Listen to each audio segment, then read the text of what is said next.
All right, here we go. We're live on our traffic call. We got Mr. Anthony on here, and he's our resident Facebook expert and working on pay-per-click now as well. And I'm actually delving into that myself a little bit too, because we're realizing the importance of running video ads.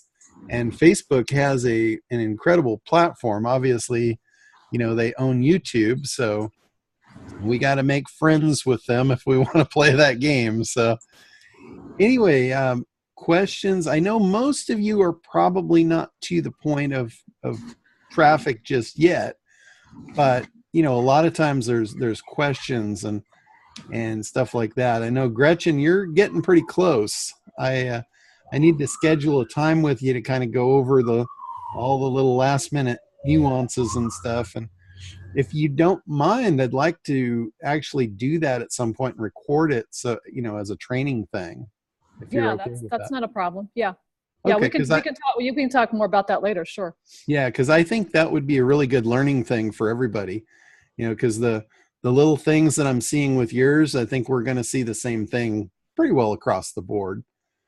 And you know, that's the same. You know, most of the times when you guys run into a problem, you should bring it forward because it's going to be the same problem everyone else is going to run into. So, all right, with that, anybody got any specific traffic type questions or comments or things you want to share that you've tried? I got a comment if anybody doesn't have anything real quick. Okay, yeah.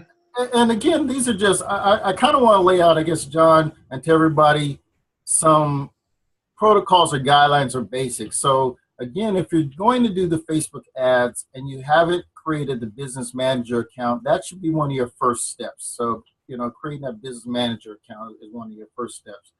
One of your second steps should probably be to get the pixel.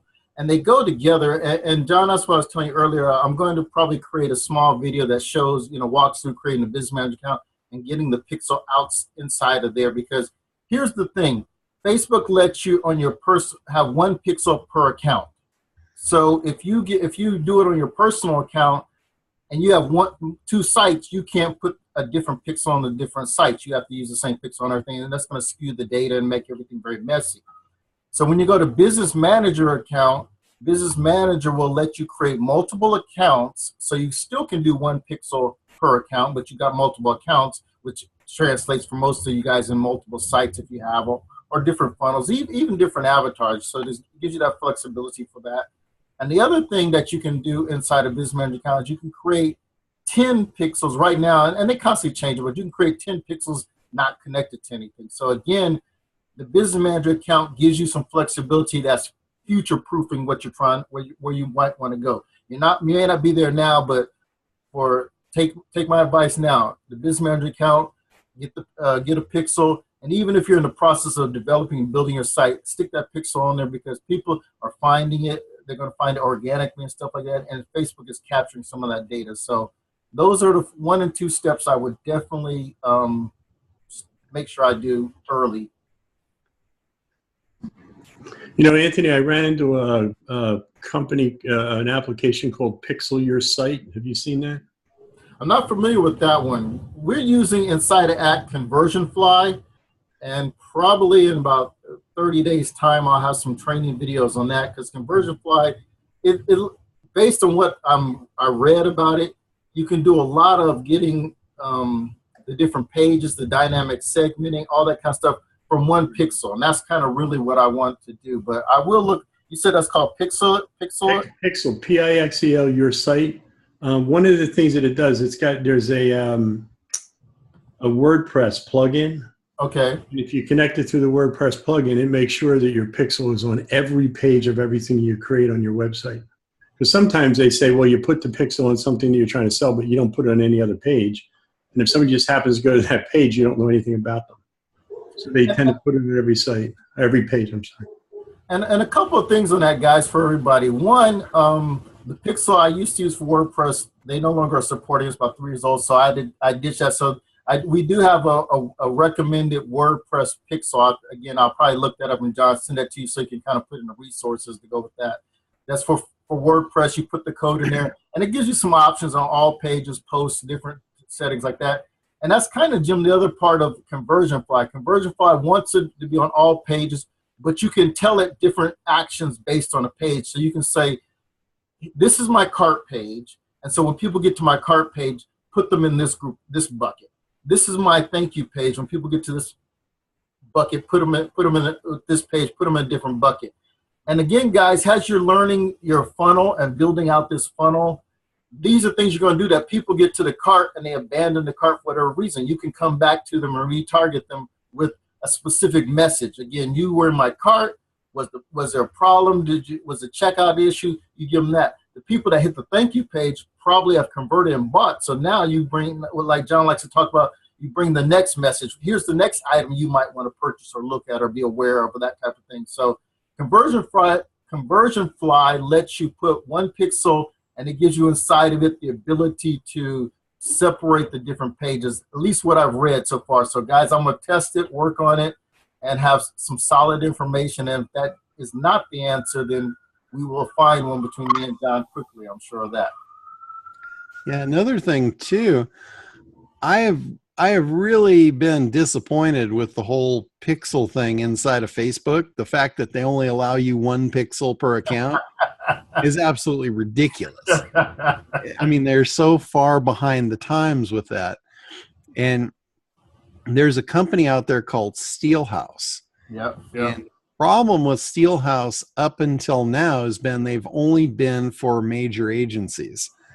I've got 2 customers that are big enough they qualify for, for running the Steelhouse. And basically, one of the qualifications is they've got to have like 100,000 visitors, unique visitors per month. And they've got to be doing, I think, 100,000 in sales per month through the site. So I've got 2 customers that I actually have in that. And the results that they're getting are phenomenal. And one of the things about Steelhouse, it's very similar to ConversionFly. ConversionFly, you put 1 pixel on, but it tracks basically everything. Like Anthony said, it will tell you, when people get to a certain point in the process and fall out. It will do all kinds of different segmentation and give you all kinds of data, where the Facebook pixel really doesn't do that. It's just like whoever hits the page, they're all treated equally. So with ConversionFly, they're not treated equally. They're treated based on the user experience. So same with Steelhouse. With Steelhouse, what they do is they have 1 pixel. You put 1 pixel on every page, and then they can tell everything about every visit. Like they can tell if the visitor came through Facebook and they typed in a certain search phrase, and you can target them based on that. You can also target based on what products they looked at. So inside a Steelhouse, you have a control panel, and you could literally set up a retargeting campaign that says, I want to retarget people that hit this particular product page and stayed on it for more than 30 seconds. So one of the huge leaks in retargeting is people that hit the site and bounce, that weren't interested, and you're wasting your money and your ad budget chasing people around that have absolutely no interest. So with Steelhouse, you can regulate that based on how long they stayed. Like you can say, don't retarget anybody that only hit 1 page. Don't retarget anybody that only stayed on for 5 seconds. You can have criteria. And then the other thing about Steelhouse is they have access to all the agencies that do retargeting. So right from within your control panel, you could be retargeting on Google, their network. You could be retargeting on Facebook, their network. You could be retargeting on AdRoll, their network. All these different major networks from 1 ad spend. So it's really, really nice the way they've got that set up. And again, like I said, it's been traditionally made for major companies and major agencies, but they just came out with, and I don't know if this, I'm hoping this had something to do with me, because I've bitched at them for quite some time of, hey, I want to run this on my own site. And they're like, yeah, your site doesn't qualify. And I'm like, all right, what do I have to do? And they finally came out with like a personal version of this thing. And I'm getting more details from my rep on it of when I can actually roll it out and give you guys access to it. But it's an awesome platform. And another thing that is really cool within that platform is they have a built-in ad creator. So you get access to all the Getty images to create your ads, which that alone is, the price of that is worth the price of admission. So the ad creator, when it creates your ads for you, they're based on templates that are known to convert. And, so having that advantage is really huge. And again, this is for major ad agencies, and they've done a lot of research on what ads work, where to place the ads, how much text to put in the ads, all that stuff. So you're getting to leverage all of that in your ad campaigns. The other piece to it is when you run it for a few months, it's collecting all this data. And one of the most valuable things inside Facebook is the lookalike audiences. So you can take people that have purchased your product, Google or Facebook rather will match that up against their database and say, hey, we've got 10 million people that look like those people that bought. How would you like to hit them? And that's what Steelhouse is doing, but it's using a tremendous amount of data sources. So they're not just giving you access to the Facebook database. They have a complete prospecting system that once you've run enough data through, they'll be able to generate prospects across the entire internet. So, I mean, you talk about monster leverage, that's it. So I am really looking forward to bringing that into play and, having that actually be part of the ACT program, because it's all about segmentation, and the first part of the ACT program is based on segmentation for its success. So if we can take segmentation from beginning to end, we're going to kill it. And let me add on to that, to what John's saying. A couple of things. One, that what he's talking about, specific pages and even specific products, that's called dynamic retargeting. So if you see that term and stuff and wonder what they're talking about that. You looked at a specific pair of shoes and the system captured that data, and now it knows to send you ads, that shoe in a particular ad. So that's what Steelhouse does. ConversionFly is supposed to have some abilities to do that, so we will find out for sure on a smaller thing. And there's something, John, also you mentioned on, and I don't want us to not realize how big is the lookalike audience inside of Facebook. That, guys, is super huge, because what you're doing is, again, you're taking an already existing avatar, our existing customer, someone who's knows, likes, and bought from you, and you're just dumping in Facebook's system, and they're saying, I got more people that match this. How would you like to touch them? So that all starts with that pixel. So you definitely got to get that pixel on your site so they can even do that process for you. And then what you need to do to get that is dump in some emails. So you need to collect emails either from existing clients or wherever source. And I found that you need about at least 100+ emails for them to really put it together and come up with a nice list. And they come anywhere from 2 to 10 million quickly. As they get wider, the criteria broadens out a little. So about 2 million is very close matching, like 90% match. And as you ask for a bigger audience, the matching gets a little wider out of there. So, but that's huge. And then the second thing that we do in campaigns is that conversion piece too. And it's, again, the same concept. When someone buys and you got the pixel on there and you got it's set up to capture that, has a conversion, has a sale, then Facebook will go and find more people that match that person that just bought from you. So they will, and they kind of fine tune and tweak it by themselves a little bit. So again, over time, as you do get people converting and selling, if you've been tracking that data and tell Facebook to make you create a conversion campaign, they will send that to now people that match the buyers that you just actively got. And again, it's the same type of concept. There'll be a lower cost for it, a lower acquisition cost, because these are proven buyers, and that's what they want to do. They want you to provide. They want to provide the right people to you, so you keep spending money with them. So, I'm down with once somebody buys from me, but I'm kind of wondering how we get going with our getting our first buyer on Facebook. So, I know you've been doing this for a while now. What would you say is the sweet spot? How much you need to spend how many weeks, how many days? What are you finding out there, Anthony, with doing the ads you've been running? We are generally doing about 30 days worth of testing, and we're doing about $1,000 total.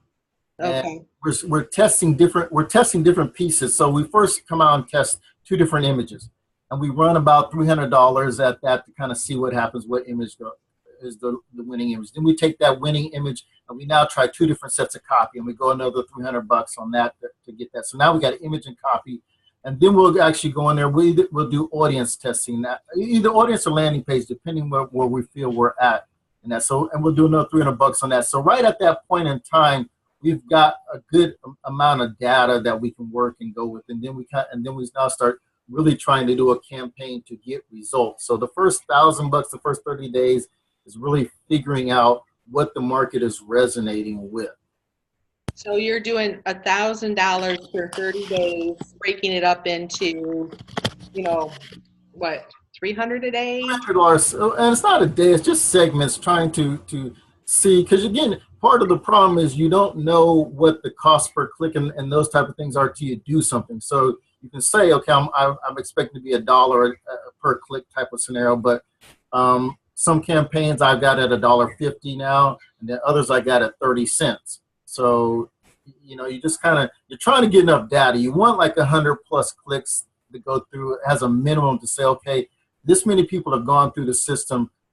I got, 10 is not big enough, 50 is not big enough, 100 really isn't big enough, but we're really trying to, with what we do and the way we're doing it, especially coming off the act stuff, you got a lot of, I feel it's less risky and less testing because you dialed it in, your avatar pretty good. So you just really need to know, do like the blue picture or the red picture? Do you like this word or do you like this word? And then we also do some testing again on mobile and desktop, but what we're finding from experience is that people start the search on mobile and then they finish the process on desktop. So it depends again, that's one where it depends on your objective. If you're lead gathering and stuff like that, you can do a lot more on the mobile side and you'll see that. But if you're selling something, people like to buy on the desktop. So what we have we end up running 2 campaigns. You'll see a lot of activity on the mobile, but you'll see a lot of conversion side on the desktop. So you've been at this for a while now. How's your success rate with this? Are people getting pretty good conversion rates and sales from it? What's happening with that? The easy part is they're getting traffic. Okay. Are they converting? The conversion part is where we're running into difficulty, and that's kind of a combination of the messages. Still, two things I'm seeing. The message, I'm having people that are not, and these are outside people. These are not people inside ACT. These are outside people. One guy, he's switching gears of what he's doing, what he used to and what he's doing, but he hasn't mentally made that jump. So his messages mixed in his ads and his landing page, and that's creating me very much difficulty. And then everybody I'm talking with, they don't get the follow-up piece. You've captured this lead and you have no email sequence. You have nothing going on. So, we're the big hook people are using is this free plus shipping. So you're offering your lead magnet free, just pay for shipping, $4.95, whatever, small number to keep your ad budget. That model only works if you got the rest going. If you're emailing these people, now that you've got them on your list, we got someone who's getting 15 opt-ins per day, but she doesn't have the rest of the sequence going. So these people are not converting to her higher coaching programs because she hasn't wrote those emails and put them together. So those hits that you say are people, she's got 1,500 people giving her their email address? 15 people a day are signing up, giving their name and email address, and paying. We got to set up now. She wanted to do it for just $1. So they're giving her $1 right now, name and email address, and she's captured all that data. And it's kind of just sitting there. Are you Cheryl, she hired you just to do your she's hired you just to do her Facebook ads? Well, the problem is there's a couple of issues in there. People didn't hear that when I talked to them and say, you need your email sequence, you need that in there. And if you want me to do that, that's separate. That's not, traffic is one thing. The email sequence is a whole different process. And to be factual, it is not my strong point. So I've tried to find some people that are script writers, and me and John were just talking about this. And John, I don't know, you know John Kurth by name. I'm actually connecting with him and having him look at some different stuff to see where his level is at to be the script writer to fix that piece of the problem. You know, kind of the right. I see that as the problem. So I see people I'm talking to, they don't have that ability to write the emails that they need to convert these people. So I'm looking for a guy to do that, and I've kind of run into one that I'm kind of testing right now. But that's the two missing pieces. They're not congruent in their mind and who their avatar is and their messaging, and then nobody is doing the follow-up to close these people. It's just it's pressing. And Cheryl, that is really typical of what most agencies are experiencing. Anthony's agency is experiencing it. My SEO agency has experienced it for years. We constantly have people coming at us that want to throw money at us to get traffic, and they're not ready, which is the whole reason why I created the ACT program. Well, that's what you and I talked about the other night, that people don't have their pieces of their funnel set up. Exactly. And so jumping into things without those pieces. And if you don't have the pieces, you're just going to sit there with the emails. Yeah, so. Yeah. And it's very predictable. And, you know, Anthony and I both have kind of the same weak suit in, you know, we don't want to write copy. You know, I'm a really good copywriter. I mean, I can do really good copy if I put my mind to it and I want to do it. My problem is I don't want to do it. You know, that's not my thing. I don't want to be tied to a desk writing copy. You know, I'll do it if I need to or if I have to, but I don't want to run a business around that. So what I've been doing is I've been looking at putting a done for you team together, and I've finally signed contracts with Brian Delaney, which I don't know if you're familiar with him, but he has $2 million funnels through ClickFunnels. ClickFunnels has that 2 comma club. And basically anybody that's in ClickFunnels that has run $1 million in sales through their funnel, they get into the 2 comma club where you get this gold record. It's like a gold plated record album. And Brian is the only person that has 2 of those gold records. So he's made 2 funnels that have run over $1 million in sales. So he has created a team around that. And he's actually the one that I'm going to be pushing out for done for you services. He's not cheap, nor would I be if I was going to do that stuff. The thing is, I just don't want to do it. I could make plenty of money doing it, but that's just not where I want to be. I'm ready to go, live my life out on a boat. So I'm looking at automating processes and all the stuff, that you guys are on track to do for yourselves as well. But yeah, that has been a major source of pain for every entrepreneur that I have dealt with over the last 30 years is they're out of sequence. It's an unfair question to ask Anthony, what are their results when their results are highly predictable? They're coming to him with campaigns that are not going to convert. He can't help that. Well, that's good to know. That's good to know, though. I mean, he can do the best thing he can do, which is do all the stuff he can do on Facebook to give them the best possible chance. But unless they have a converting funnel, and most of the problems is, and I think he's considering this right now, is running his people through the ACT program before he'll even drive traffic for them, which, for any agency, that's probably one of the best and smartest things that you could do, because it will make you look like a superhero. If you are doing work on traffic to people that have converting funnels, you're going to look really good. They're going to be really happy with you, and everybody's going to make money. If you don't, it's very predictable. Either way, it's very predictable.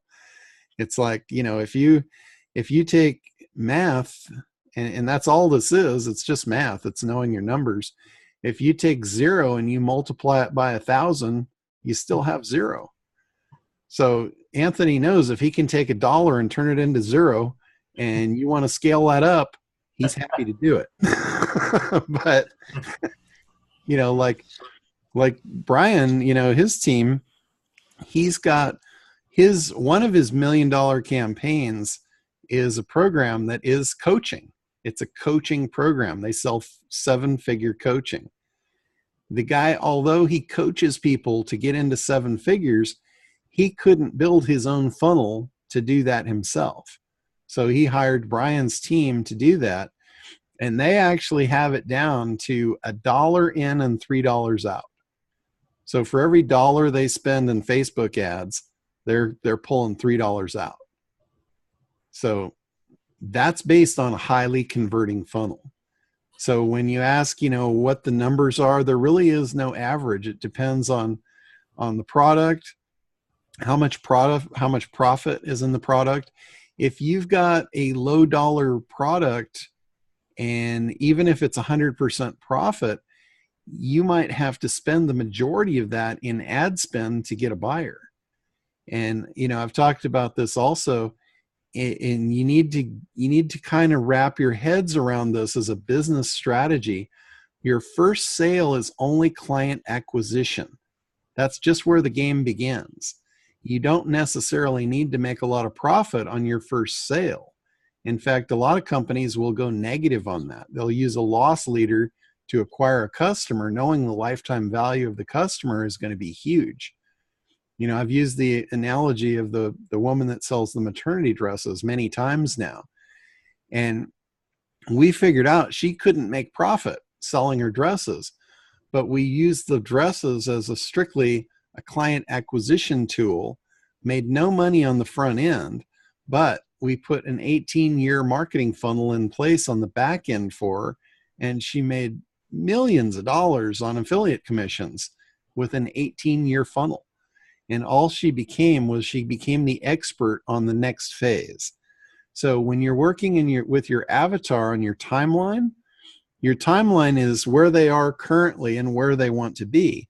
Your first initial step, your first initial sale is to take them there, knowing that once they get to there, nobody's ever happy with where they are. As soon as you get them where they want to be, their timeline starts over. That's now where they are. Now, where do they want to go next? So if you can build a product line based on that timeline morphing into one step after another, you'll have a perfect product sequence. Even if you don't create the products, you just have to identify what those next steps are and then connect all of the pieces, connect affiliate programs out for the lifetime of that prospect. And at that point, you don't have to make money on the first sale. If you just break even, that's awesome because you're acquiring customers. Like, people wonder how I can do the Dominator Club and support that for $29 a month. They're like, that doesn't even seem like it's worth your time. But I have made way more money in affiliate commissions in there than I've made on the $29 a month. Because when you're in there for a purpose to learn how to do, SEO and drive traffic and all that stuff. And I show exactly how to do that. And I show all the tools that I actually use to do it. So if you're serious and you go in there and you buy those tools and you're doing it, you're happy to pay for the tools month after month after month. Well, guess what? I get 50% of all of that money. So I make way more on the tools and the affiliate commissions than I do on the $29 a month. The only reason I even charge the $29 a month, I figure it's a price that everybody can afford, so there's no reason not to do it. And I have to charge something to know that you're serious. Otherwise, I'd have everybody in there and I'd have a bunch of people that are not my ideal clients. So, hello, John. Yeah, go ahead, Ted. Sorry, I don't mean to interrupt you. No, go ahead. Going back to Cheryl's question about where do you start?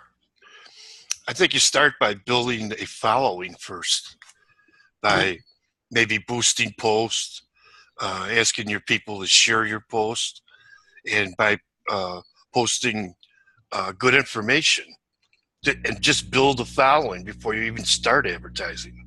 Well, let me add a couple of things. Let me also real quick, Cheryl, give you the other side of that coin when you run into somebody that is prepared. So we got another client that they sell a skincare product, and they had their funnel already in place. You know, they had a free plus shipping offer on the front end. They had the back end. They had an autos, a membership site subscription type of service on the back end. That's where they were making their money. And they were paying on a CPA agent, another agent, CPA level, $45 a lead. So they came to us and said, can you lower that? We took the act information, found a better avatar, and we're now coming in at $30 a lead. So they were already profitable before. Now it's costing them $15 less. So they're really ecstatic and excited about that. And again, their stuff was already working. They just wanted less costly traffic, and the ACT program, identifying who they were really targeting, allowed us to do that. So that's one thing. Now, to what Ted was saying, a couple of things inside of Facebook. Facebook is really trying to push you towards their money products. So posting and boosting posts and stuff like that, not the most effective things you can do. You can do them, and you do them at different points of spurt. And I would actually say even do this. When you're first starting your ad campaigns, you want to season your account. You want to do a couple small things before you just go crazy and throw a lot of money and a lot of different things in there. Facebook and the other platforms, especially the paid platforms, they can ban you pretty quickly for a lot of different reasons. So again, when we're doing a new campaign, new client, we season it. So we will boost a few posts and stuff. We'll do some very simple low-dollar campaigns. And to one of John's statements all the time is, what would a business own or do? Is this normal? And it really is, because if you come up with something, if you have a shop and someone says, I want you to sell this product, you don't buy a full truckload. You buy a couple, you see if they'll sell. If they'll sell, you re-up the order, and you gradually ramp it up based on what results you're getting and that type of thing. So you want to season your account and do the same thing. But Facebook is giving, if you're not popular, you don't have a lot of friends and followers for you, then your posts aren't showing, and they're not getting the reach you want anyway. So there is some light campaign type of stuff we can do. Again, you got to explain the objective. The light campaign is not going to make you sales. It's not going to make you money, but it will, when you get to certain thresholds inside of Facebook, your posts and stuff stick longer. They stay on people's timeline a longer time frame. So those are some steps you want to do. You still want to boost content, and the biggest reason, not boost content, post good content. The biggest reason for that, and John, we talk about this too, it's this generation. The younger people, John's nephew, my nephew, anytime you tell them something, they go look it up. And I talk to my nephew, a lot, and he basically says anytime he sees something, he automatically checks to see, are you popular? Do you have a lot of followers and stuff? And if you don't, he kind of discounts that information. I'm like, well, that's stupid. It could be good stuff, just, brand new. But that's their mindset. That's how they're looking at this. So again, there's a value to posting good content. There's a value to sharing it and doing that kind of stuff. But that's a slow process. And Ted, you're right. You should start it right away. Start it immediately. Go ahead. I guess I'm a little confused over that, because if I'm running a Facebook ad, I'm not running my Facebook ad to my group. They're already my group. I can already start putting things out to them without having to do a Facebook ad. So if I'm doing a Facebook ad, I'm trying to hit people that aren't in my tribe. So that's kind of contradictory that I'm building a reputation with them because I'm hitting people that don't know me with the Facebook ad. That's my understanding anyway. I don't know if that's right, but my understanding is the Facebook ad purpose is to get people in Australia, Yeah. But they go check you out, Cheryl. They go check you out. They say, oh, I see this ad from Cheryl. They click on it, and it says what page it comes from. And then they go to your page, and you have nothing. You have no posts. You have no followers. It's like, who is this person saying something? They're not really important because they have no following, no presence. And there are other places you could, you don't have to use Facebook to boost. You can use places like Reddit, Pinterest, social sites. I mean, the main point is to build a following first. Well, I think we're and correct me if I'm wrong, we're mixing different, we're talking traffic sources, so to speak, but we're going different directions. So again, I'm all for doing organic stuff and various different other things, Ted, no doubt. So we can talk on that and have that conversation. We're talking about the paid stuff. primarily. I'm assuming today that's what we want to mostly hear, so we do both. But yeah, you're right. I don't just do paid traffic for clients. I don't. John taught me too well, unfortunately, so it's automatically in my head. He was talking about early on the first call, video and stuff like that. You know, I always do video. I always optimize it. I always do backlinks to it. So and I take that same video and I repurpose it. I take that video and I dump it in Facebook and I let it run on Facebook, and then I syndicate it on multiple sites. So yeah, SEO and organic traffic sources come automatic to me because John taught me that. That's all in the Dominator stuff. So if you learn that, that's a part of it. But what happens with that type of stuff is a speed issue. That's not the fastest. Paid traffic obviously is faster. You pay your money, the ad runs pretty much that day. Someone clicks on it, they go right where you want them to. You can potentially get a sale within minutes of starting something. So there is a difference in that. I do highly encourage, and that's what I'm saying with my nephew and them, you do need to build up an online presence. They do want to look up and see more about you. They want to find more things about you and learn more about you. If you just have a one-trick pony, one little thing, I don't have any statistics to say that would hamper you. I just kind of know from the conversations with the younger generation, they don't find more stuff about you. Well, I guess that's part of it too, is who you're marketing to, because my population. Cheryl, I can kind of bring this to you at a different level. It might make it a little easier to understand when you would want to do that. And it's the whole conversation of strategy versus tactics. Yeah. So what Ted threw out was he threw out a tactic. Yeah. And Anthony's got the tactic of Facebook ads, and there's the tactic of SEO. These are all tactics, but unless they're in alignment with your strategy, right, then they're out of order. Right. So if your strategy is based on trying to acquire customers that are in the millennial, and you know that they're going to be, the first thing they're going to do is look up your Facebook account, see how many likes there are, then a tactic for you to do that might be what Ted was talking about, to implement that as part of your strategy. Right. Everything, the strategy runs across the top, and then all the little legs that come off it, those are tactics to implement the strategy. So to me, the first thing for your strategy should be to get your conversion numbers and see what converts, unless you find that, you know, hey, your market truly is millennials and they're not going to buy from you unless they believe that you're popular, and then you need to create that belief.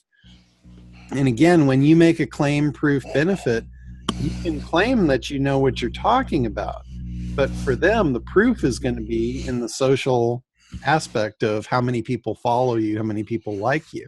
So when you make the claim of, yeah, I know how to do this, look at how many people follow you, that's your proof for that generation. And then you tie that to the benefit. Because I know what I'm talking about, because all these people follow you, I can give you the result you want. And then you tie that to the benefit. And that will really take you where you want to go as far as a strategy. Yeah, go ahead, Ted. So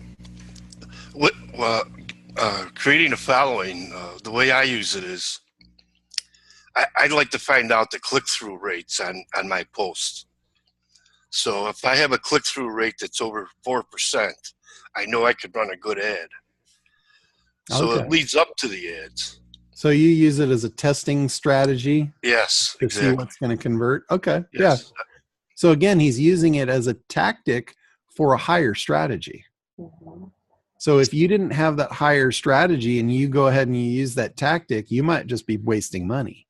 Well, I guess, you know, if I could ask Gretchen, because she's done this, and I know Gretchen's got a pretty good funnel going, you know, I can conceptualize it, but Gretchen, like, what's been your experience and frustration with the first couple attempts you made at the ads, if I can? Yeah, I just say it's getting to them to sign up right off the first one, because I've got a three process thing. It's interesting because when when people have actually, because the second step is getting to the video, they get a free webinar, a 90-minute webinar from me, which is my gift to them. And then after that, it's like, okay, I'm offering you a great anniversary deal. You know, do you want to buy it, kind of thing. That's like the third step, right? So the first step is kind of getting them in the first place to give up their email and that kind of thing. I have had the people that I've actually were sent there, when they saw the video, they're going like, this is amazing what they got. And they were a parent, and they're like, this is amazing. And they bought my stuff. And so it hasn't been many, but it's like, this is like a random person, you know what I mean? So it's like, somehow it's getting them enticed in. I need to get this email database. And that's my big problem. I don't have it. I'm not getting it. I mean, that's one of them. John, I'm sure you could identify many, many so you're not process points, but yeah, I know, like with Gretchen's funnel, when she first sent it over to me to review, I had an assumption that it was not converting before I even asked her. But then when I asked her, my assumption was right. And there was a couple of things that were just, to me, just clear showstoppers. And I basically told her, what they were. She went ahead and fixed them. I looked at the next step and I saw kind of the same thing. So I said, before you run this again, let's go through the whole thing. And, let me get my eyes on it. Let me make sure that when you run your next paid campaign, you've got the best possible shot at this.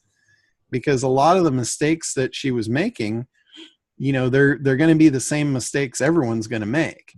And it's just a matter of, if you haven't done it before, you don't know what's important. And one of the things was she had too many things going on. Your landing page, the first time you land somebody on a landing page, you're really trying to get them to do one thing. Your action should be clear. And I don't think hers was clear on the first step. So, removing a lot of the clutter and a lot of the extra things. And keep in mind, I've talked about this many times. It's those baby steps. It's those micro commitments.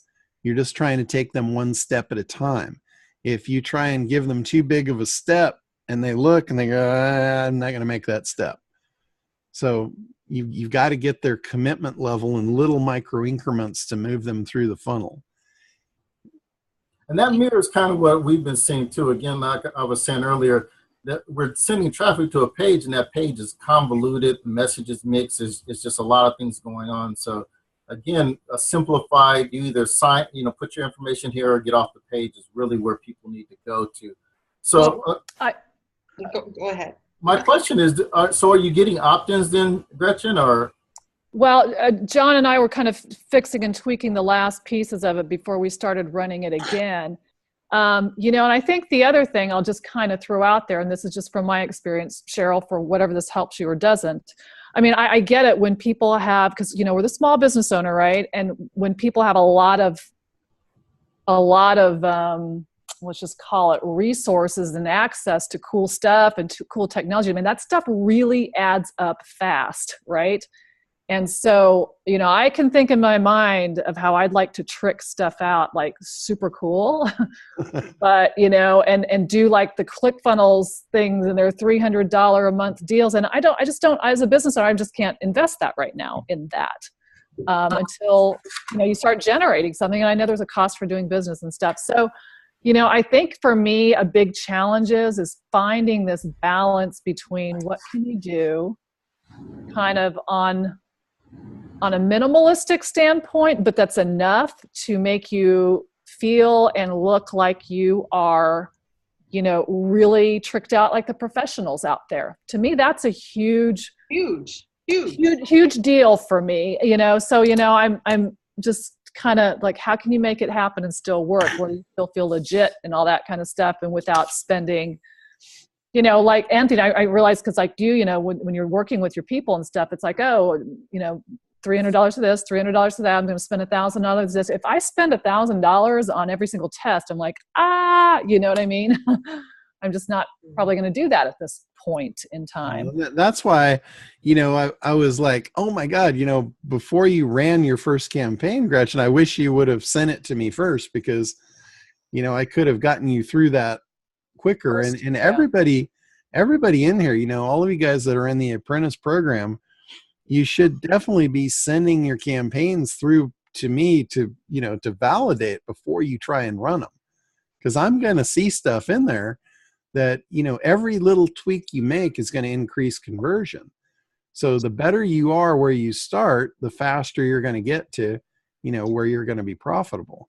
Well, I would think, you know, when I hear what Gretchen did, I would think that, you know, I can't remember what Anthony said, but it made me think, well, gosh, Gretchen just had an email. You know, she was just capturing an email, and there was a webinar. So that seemed kind of simple. I don't know if it's John or Anthony that mentioned it, but it seemed kind of simple to me that just capturing an email isn't like a big commitment. So what's up with that? Well, it's not a big commitment, but it is a commitment. So people are not apt to just give you their email address. You're going to have to give them something of great value to get that. And let's say you give them your lead magnet, and then your lead magnet coincides with a webinar. You still are not going to get them to the webinar without some serious prompts. Like if you look at, let's say, Frank Kern, one of his campaigns, he has what's called an indoctrination campaign. So the first thing that you do is you put your hand up, you put your email out, you get the free thing. And then he really wants to get you on the webinar because that's where he's going to sell you. The free thing was just to give you some confidence to feel like, hey, you know, I might be able to do this. I should really get on that webinar. He's got a series of probably 4 or 5 emails before you even get to that webinar, indoctrinating you into the process, making sure that you understand the value of the webinar so you show up. And then he runs through the process on the webinar, and that's where he actually sells you. That's where the sale is made. But if you underestimate the job at hand of getting someone to buy, that's a serious mistake. You know, you never want to underestimate the job at hand of taking someone from a cold prospect and making them into a sale. So more educational pieces are needed, more free video type of things. Yeah, and depending on, you know, how much the item is going to cost and all that, it really is kind of dependent on how much you're going to need. If you're selling, you know, a $10 product, you can probably do it off of one email. You know, you can get them to opt in, get the thing, send them an email, and make the sale. If it's something like from $2.99, $1.99 to $4.99, or even $9.99, you can probably do that off of, you know, one nice webinar, you know, one action-packed webinar with a lot of value. You know, if you're trying to get them up into a $25,000 coaching program, you're probably going to have to, you know, sell them several things along the way to provide enough value that they can see the value to jump up there. So John, like, and Cheryl, I don't know if this is helpful, but like, you know, my thing is parenting, and I'm offering a low cost thing, but I'm trying to pull them in. And, you know, I know parents are busy, and, you know, even when I talk to tons of parents, it's like, they are not spending time. You know, I feel like I really intuitively feel this really strongly, because parents are like, I'm not reading that stuff. Like when there's these long things, they just do not want to read all these emails. And if there's a sequence like Frank Kern's, for me, 4 to 5 sequences long, unless I am giving away, I don't know what, because I can't figure out what that what might be. But, you know, it's like I'll lose them because, you know, they're deleting stuff left and right in their emails because they're busy parents. I mean, I do it all the time. If I see something more than about 5 paragraphs long, I'm like, I'm not messing with this. I don't care what the funnel is sometimes. Yeah, and Gretchen, just so you know, those indoctrination emails, yeah, it's mostly about the subject. Well, Yeah. It's all about the subject. Being in front of you. Yeah. yeah. I was going to say this too, Gretchen, as you know your avatar, so you know your avatar doesn't want a long email. So don't send them a long email. But Right, I don't. I try not to. Yeah. So what I would say to you is where do these parents consume their information? They're getting it from somewhere. That's the happy point you want to meet them at. So your email may be short and say, hey, I created a quick video for you with the hook headline of how to take care of your kid or how to stop your kid from being bad or whatever. Click here. So now they can consume it and you can tell them it's a 2-minute, 3-minute video, whatever that fits your avatar. So maybe do it that way. But that, again, John's kind of alluding to, and as part of this piece we see missing with people is there's a lot of steps involved. We make it seem very simple. but there's steps involved. You know, my only question was, are you getting the opt-in? So once they opt in, they should be getting a sequence of stuff to, again, warm them up. You hit, and I'm from Frank Kern's kind of mentally following his process too. You're going to hit some of the different pain points to really get them excited.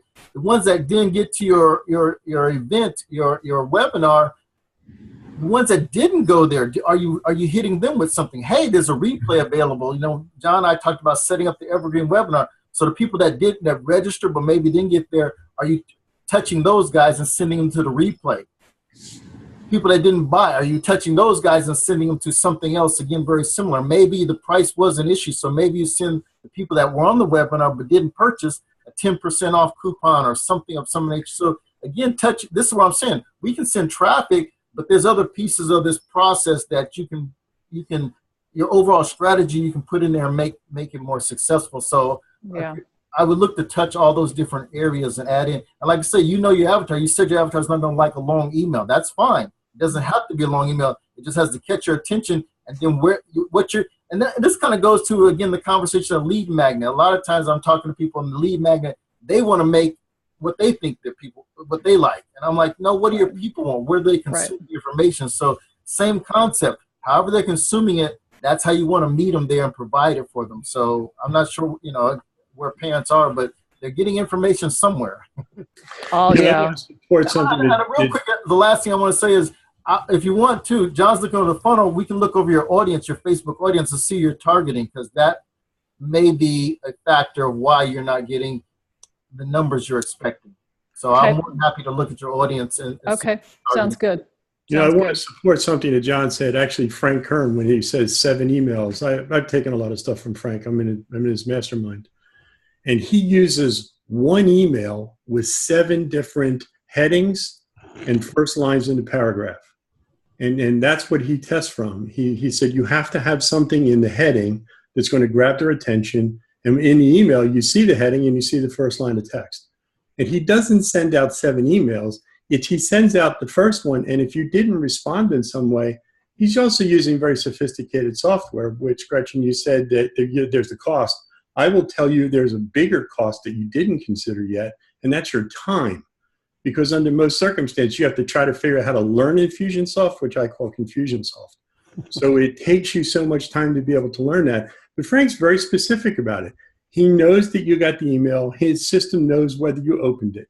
If you didn't open it, he sends you another email that basically says, well, you didn't open it. So here's what I'm going to tell you. I'm going to tell you what's underneath. But he uses this thing that tracks, and after about 5 of them, if you don't respond, he puts you in a different category altogether and does something else. Once you respond, he puts you in something called a 4-day countdown. And he's really trying to get you to look at a webinar, because somebody said to me in another call I was on earlier today, he was watching him last week, and he was teaching one thing, but he was clearly selling something completely different. Because that's really what he was doing. He's trying to get your attention. He's going to give you everything in the world, because what he was really selling, not some webinar blueprint, he was trying to get you to join his inner circle. That's all that he's using nowadays for it.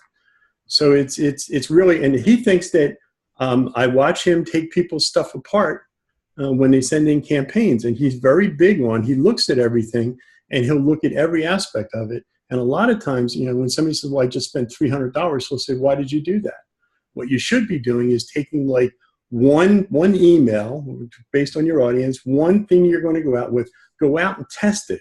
Spend $5, $10 a day until you see whether or not it's converting. If it's not converting, if you don't get somebody to at least click on that, then you know that the keywords that you're using up in the subject isn't working for you. So go figure out one that is. He's never big on spending hundreds of dollars on anything until you know that it works.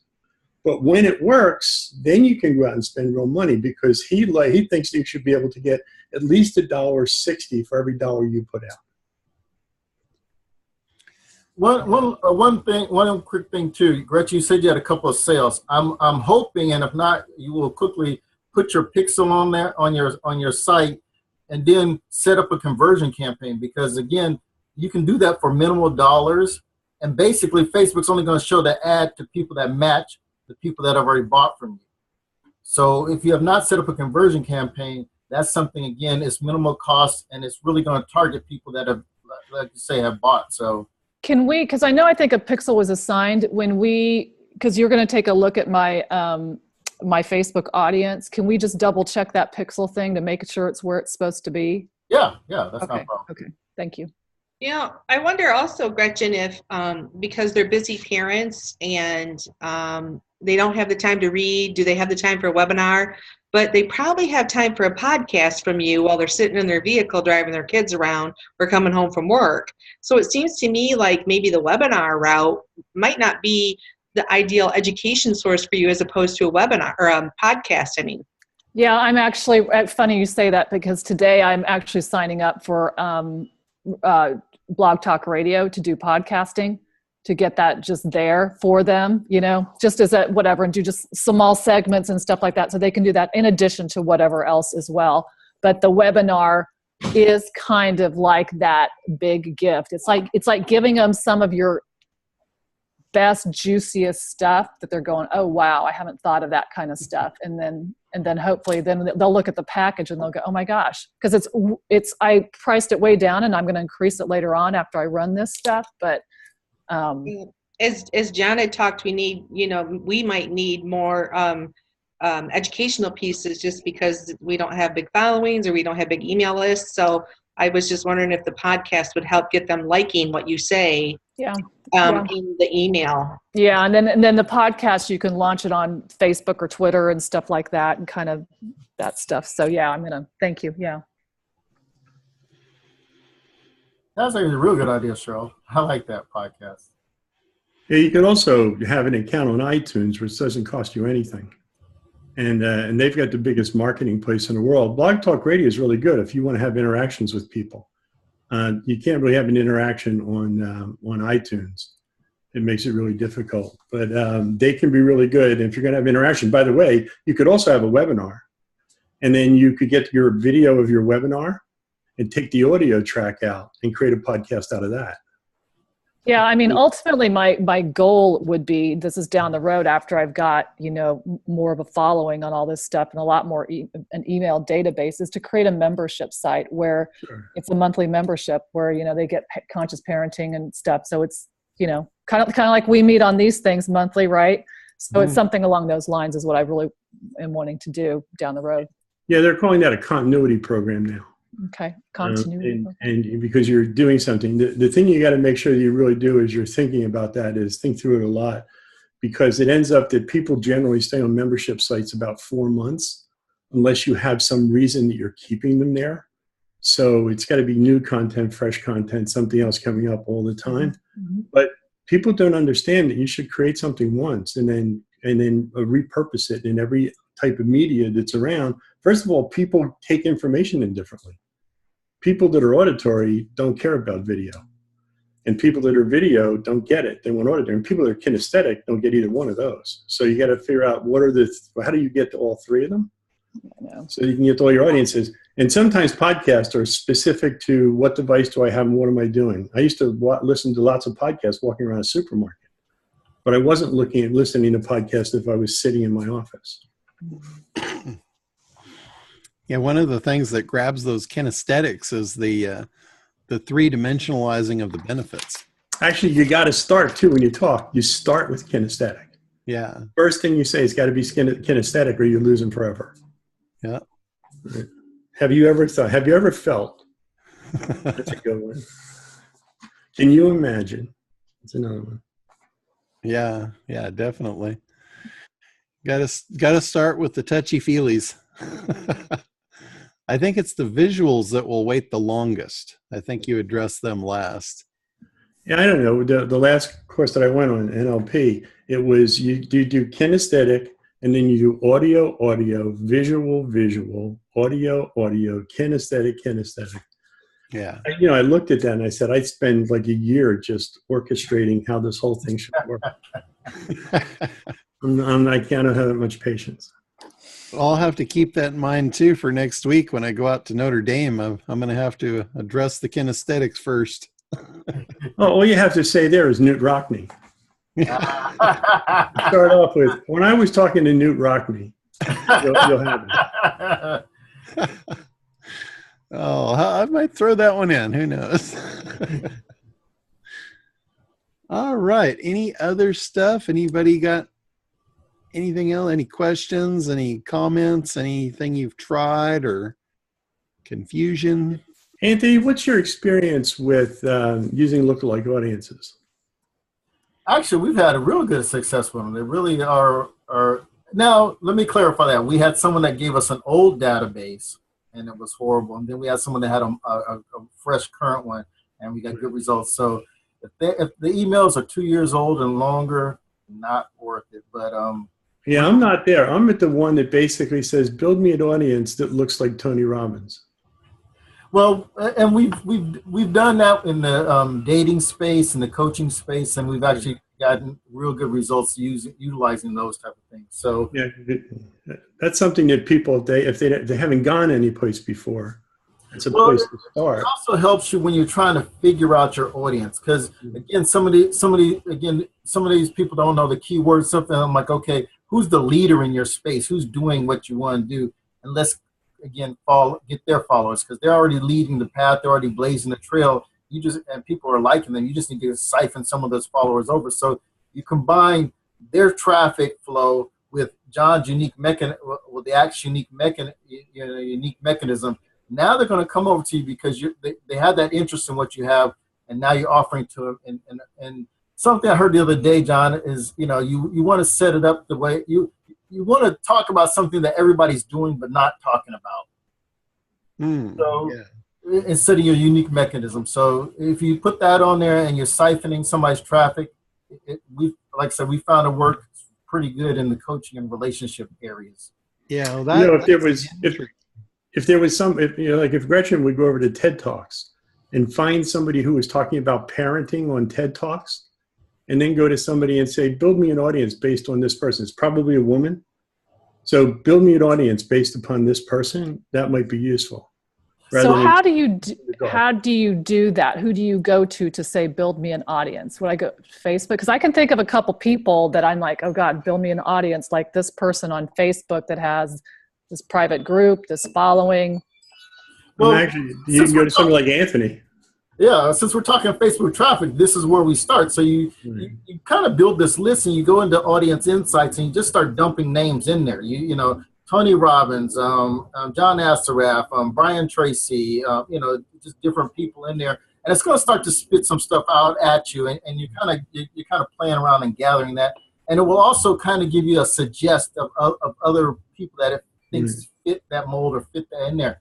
Now, one of the things we do that is a lot different is our audience is huge in terms of the choice, the behaviors. Let me correct that. The behaviors we're targeting is a huge list. We have like 50 different interests and behaviors we target. We start off with a big list. So if you aren't doing that, if you're only doing 2 or 3 or 5 or even 10, you're not really, you're missing some stuff that's out there, some meat and potatoes that's out there. Okay. Yeah, maybe we can we hang on this Zoom call afterwards, Anthony, and maybe just schedule a couple minutes to just chat or something? Yeah.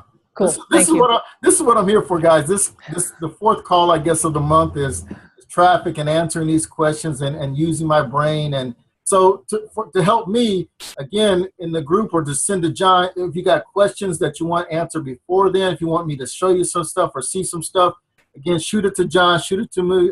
Some of the stuff I do plan to make some recordings for, but this is, again, you guys' call. Ask the questions, and this is what I'm here for, to find an answer, provide an answer, go look for an answer if I need to. If I can just kind of chime in here, the more that we ask these questions in the group, the more everybody learns, and the more John can, maybe fine tune if there's something missing in ACT that's going to help somebody. Because to me, Gretchen hit it. To me, ACT, in my eyes, isn't for the person who has the $100,000 to spend.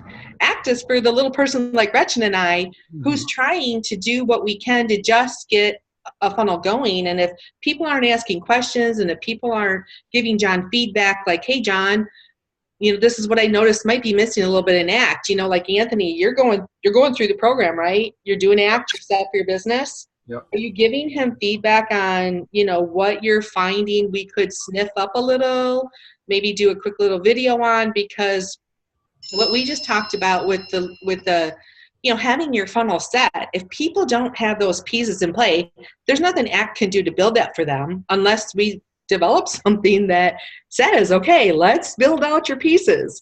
But right now there isn't. And if people don't have those pieces done, they're dead in the water with ACT, with you, what you're doing, Anthony. Like, it just doesn't matter. That's actually that's a really good point, Cheryl. I mean, even the way you said it. I've been saying that for a long time. Like, I know, but it's something about how you just said it. Now you're dead in the water, even though you've got this stuff. You're still dead in the water unless you've got these pieces. And it's true, because I'll go to the next dead in the water spot because I go, okay, do that. I figured that out.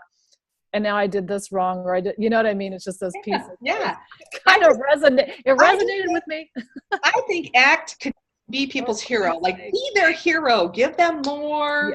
Yeah. Give them more that they can Give them do what they're missing. Yes. Give them what they're missing. I understand. Like, at some point, I'm probably going to have to hire Anthony. At some point, I'm going to probably have to do that. But to get me started, to make some money, I'm not going to do it, So I think that these programs out there are missing those pieces to help people get money in their pocket. So then they can do like Gretchen needs to do and hire that bigger person to take her to the next level. But I got to get to that first level first.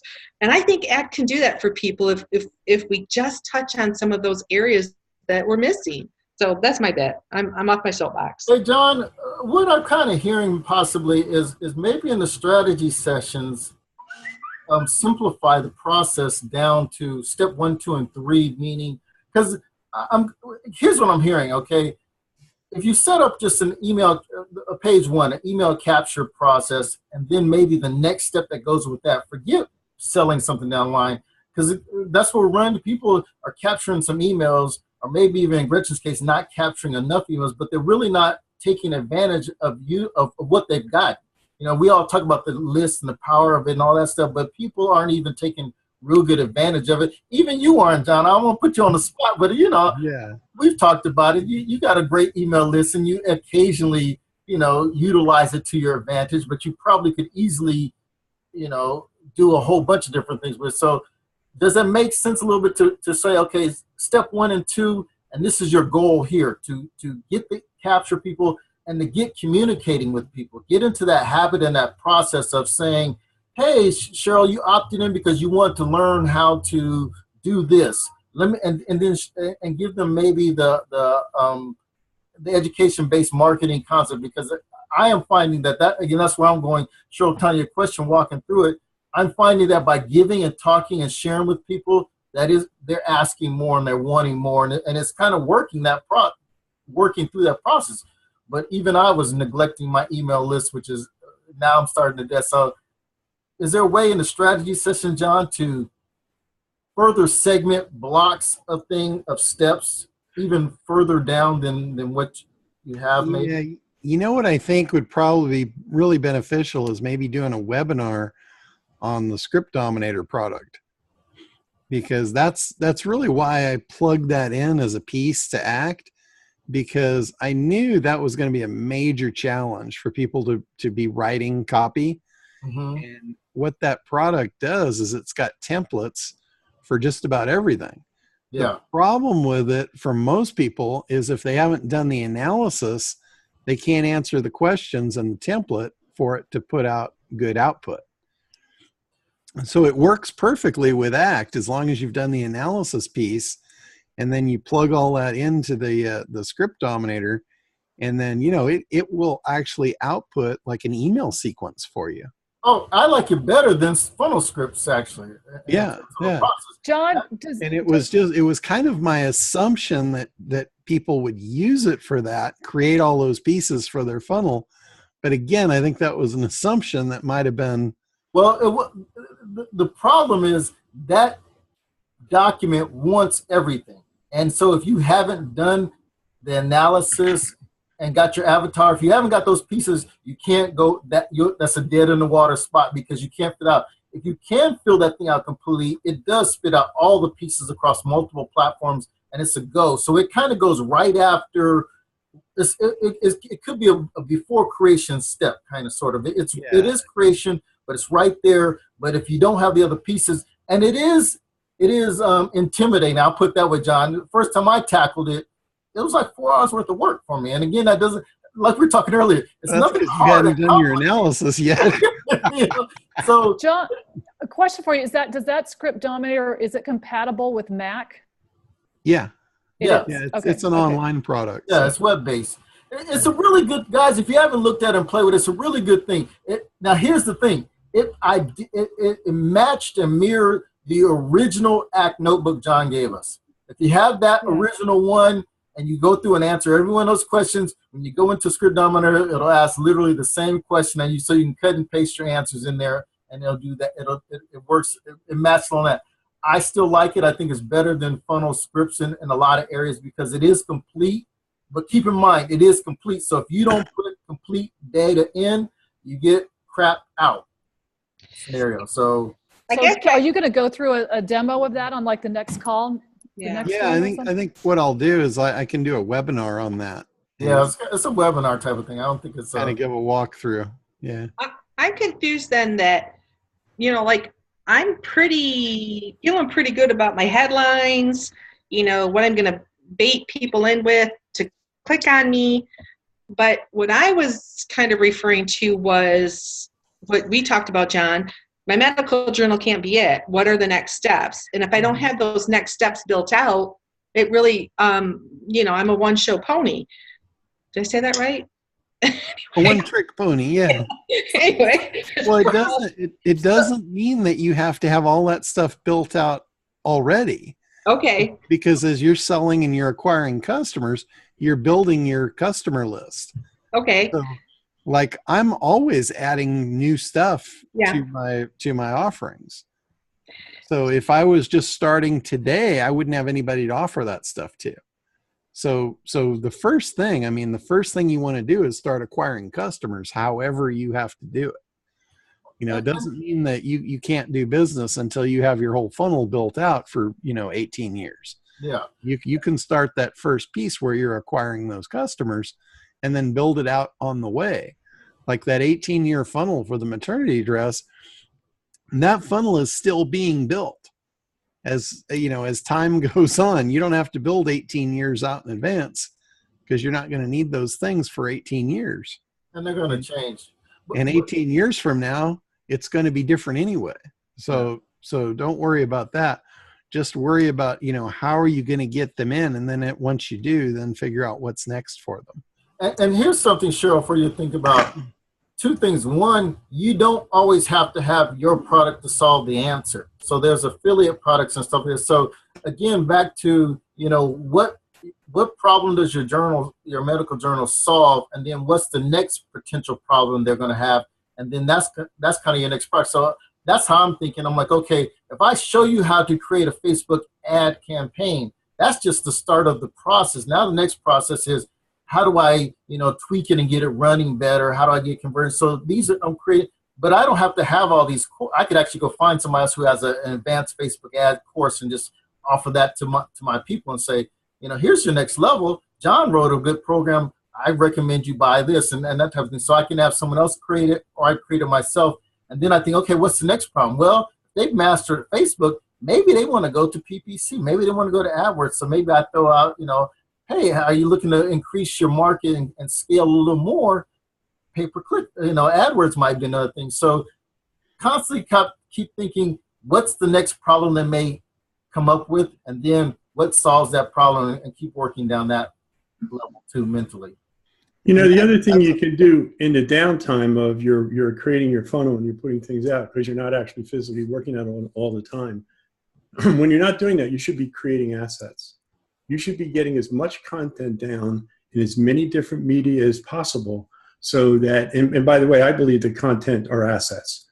And it is by far the only asset that you have total control over. Every other asset you own, somebody else controls its price and value. But these are yours. So that's why I'm big on people writing books about their business. If you have a process, create your process, lay your process out. You don't have to put it out, but then as you get your things and things are starting to happen, and somebody says, well, what do you have? All of a sudden, you can go to your asset pool and start pulling things together and building programs or building products or creating interactions with people. And most people don't think of what they have in their head as an asset. And I don't know why, but they just don't. Yeah, that's very true. We all have specialized knowledge that we take for granted. Right. And that stuff's worth something. That is an asset. Yeah, I was listening to one of the guys that's the founder of Kajabi, and the other day, and he made a statement that says the most valuable thing that I have is what I know, and he stopped, and I wanted to just hit him and say, not as long as it's in your head. If it's in your head, it's worth nothing. Until you get out and put it in some media, then it becomes something that's valuable. Until then, it's just a thought. I like that. Was that Jonathan? No. Kenny? Oh, There's okay. two guys. I don't know. It's a smaller guy that was saying it. Okay. Hey, They just John, gave me an awesome deal, so I'll be. John, this is a kind of a little bit different subject, but regarding marketing and stuff. And I'm sorry if you beat this with a dead horse on one of the other calls or something, but just real quick, because I know the landing page that you have where you have a streaming video in it, you know, with the call to action or the email sign up or whatever it was. What good sources are there for those streaming videos? What have you found to be good, affordable sources that have good, that function well with websites and stuff and quick loading and all that kind of thing? Yeah, the one that I'm using currently is Wistia, and I've been using it for quite some time. I'm pretty happy with it. I believe it's $99 a month, and you can load. It's not unlimited anymore. If you put so many videos in, then they'll charge you like 25 cents per video per month. But they'll give you, I think it's 50. You can load up to 50 videos per month for the one price, the $99 a month price. And then like if you used it for like 2 or 3 months and then you stopped using it, could you keep those videos that you uploaded or not? Yeah, you should have them on your hard drive already. So you can still use them, in other words. Oh yeah, yeah. Oh, okay. Yeah, I mean, Because I was looking at like, I don't know, I'm trying to think of what are some of those, I don't know if it's Shutterfly or those stock image, they now have stock videos, but they're like between like 50 or $60 every time you buy one. I mean, they're expensive. Oh, yeah, if it's your video and you're loading it up to Wistia, Wistia is just really hosting. Oh, no, I meant those it's like camera art. Instead of camera art, it's video art. Oh, gotcha. It plays in the background. Background. Yeah. Okay. That's why I was like, Wistia has this? Okay. No, Wistia, no, that's definitely not the right. That's why I was like, they have that now? What? So you're looking for like animated backdrops and yes, animated backdrop. Thank you. okay. Digital Juice is one place for that, and then what's the one for Theme Forest I'm thinking of? Envato. Yeah. What is it? What is that? Envato, ENVATO. Yeah, that's a great one. They've got all kinds of stuff. This video. There's one that I ran into called Videos that they just came out of beta. They're from the UK, and they give you most of the video, but then you can drop your own content in the middle of it. So what is it? Can't be videos.com, is it? Yeah, I think Oddball spelling. It's like VIDDYOZE. VIDDY. V is in Victor. D is in David. D is in David. Y O Z is in zebra. E is in Edward. .com. And I think they are at videos.com. And you drop content in the middle, like you write across it or something? Yeah, actually, it's not so much I write across it. Like, for example, I brought up one of them, and it's sort of like it's a table with a cup of coffee, and I just published a new book, and I dropped my book cover in it, and there it was. And it would just spin around with it there, and I could put my book in any other places if I wanted to do it. So you get to, and you can string different videos together to do something that was longer. But you could use it on the back of a landing page, kind of like what John did too. You could use it on any place you want. You can put it inside a document or whatever you want to do with it. Okay. I haven't fooled around with it too much just because they just came out of beta and I just ran into it. Cool. Yeah, thank you. It's actually been out for quite some time. I've had it for a couple of years. And if you want to play around with it, Gretchen, I have an account if you want to. I rarely use it. Okay. My nephew uses it most of the time, and he says the biggest issue with it is the output time. The time to render takes a tremendous amount. That's what I was wondering. But you used it on yours, right? Did you use that on your thing? Does it take a lot of time to load? Are you talking about the one where it's like walking up the red carpet? No, I'm talking, it's more like, because I think it was an email or something sign up, but it's just a video running in the backdrop. It was like I don't know. It looked like it was an outdoor, maybe it's an ocean or something. I can't remember what it was. It was blue. I think that's the Rainmaker page. Oh, you're talking about my ClickFunnels page. Yeah. Is that what that was? Yeah, that's basically a ClickFunnels video background. Okay. That's one of their stock video backgrounds. Okay. So I'm looking at video background maybe for my stuff for landing because it just catches, it's. Yeah, and I was actually testing that as a split test to see, is this thing going to attract the millennials or is it going to turn them off? Because I know for me, it's kind of distracting to me. But all of the younger folks I've talked to, they eat it up. Yeah, yeah. So, and I realize, it's not about me; it's about them. So do you have? You said I could play in an account. Do you have an account where I could play with some of those backdrop videos or not, or is that something different? I have, back from the Digital Juice days, I have an entire library of all kinds of video backdrops and video effects and all that stuff. But it's all on disc. Oh. I mean, next time you're over, if you want to borrow some of the discs and stuff, you're welcome to them. There's thousands. Is it modern? I mean, does it feel like it's modern content with modern, the new? Oh yeah. It's like the spinning stuff like they use in the newsrooms and, all that kind of stuff. I mean, there's Is there people like, because I'm looking at like families having a family backdrop kind of haze, that kind of thing. Just modern. Yeah, I've got some of the ones like the family walking on the beach and hanging out in the park, stuff like that. Okay. But that stuff's, stock video stuff now really is pretty easy to come by. You can look through and anything that you find that you want to buy, it's fairly inexpensive.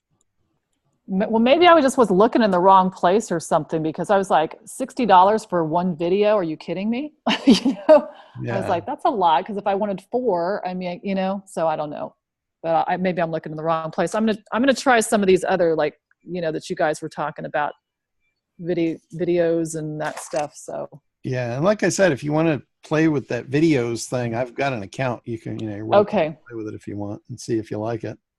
Is that the videos that he was saying, the VIDDYOZ? Yeah. Oh, okay. It has some really cool effects too. Okay, I'll check it out. Pretty neat little program. Okay, also, thank you. Gretchen, the source I use is depositphotos.com, and I'm on there now. I've never used their video side, but I'm looking. They're saying their videos start at $13. So okay, depositphoto.com. Cool. Thank you. I use the photo side, but they do have videos. I know. Cool. Yeah, thank you. They have special deals too if you get on their mailing list. Yeah. Like they just sent out yesterday 100 photos for $100. Yep. Oh wow. Okay. Every time they send that, I get that. So I got like 2,000, in available to me because it is such a good deal. My problem is every time I do it, I'll go in and I'll spend 4 hours and I'll download 100 images and chew it all up with stuff I don't need. Yeah. It's like, I could use this someday. Yeah. Okay, cool. Thank you. All right. Okay. Anything else before we wrap up here today? Nope. Anthony, you want to hang on for a sec? Are you okay? Yeah, I'm good. Okay, cool. All right, guys, I'm going to go ahead and stop the recording here. And